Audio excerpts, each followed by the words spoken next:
Hey, I'm Chris with the Invictus Defense Academy and the Invictus Fighting System, and there's something that Krav Maga practitioners and instructors are doing that is driving me absolutely fucking insane. Take a look.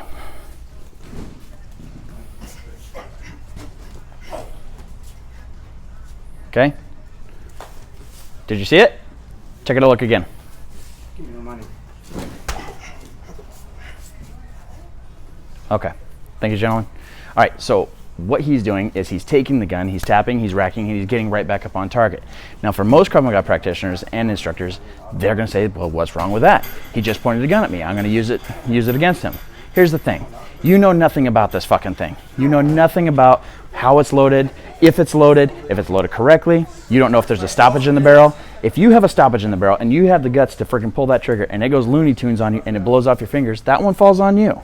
The other side of that is, what are you going to do when you go pull the trigger, it goes plink, and you find out it was an airsoft gun all along with the orange cap removed? That's going to be fairly embarrassing. The last thing, biggest thing, is if I hear that sound of a rack and I see someone pointing a gun at someone else in an area that I'm not supposed to see that, the theater, church, schools, grocery store, wherever it might be, that's going to get my attention as a former police officer and as a concealed carrier. Now, as a former police officer, I'm going to talk to you as a cop right now. Case law, Giroli versus Rutherford, says that I must give a warning before using force when feasible. So I can use physical force, but I have to give a warning if feasible. That means I have to have time. So if all of a sudden I see someone leveled off at someone else, I don't have that time.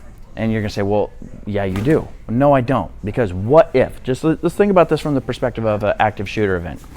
If Johnny active shooter is up and he's just plinking away, or he's in between rounds and I haven't seen him shoot yet, I don't have time to give away my position, to give away my cover, my concealment, and hope that he just complies with me, right? He may continue killing even though I'm giving him that warning to stop. I don't have that time. I don't even want to risk it. So the case law gives the police officers that authority to engage without giving that warning. Why? Because in that moment, it's not feasible. Now, am I saying that's what it's going to be every single time? No, it's not what it's going to be every single time. But why gamble it?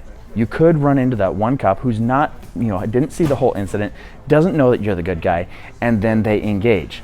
The next side of that is you level off on the bad guy and they say, stop police, and you go like this, you're still going to catch lead.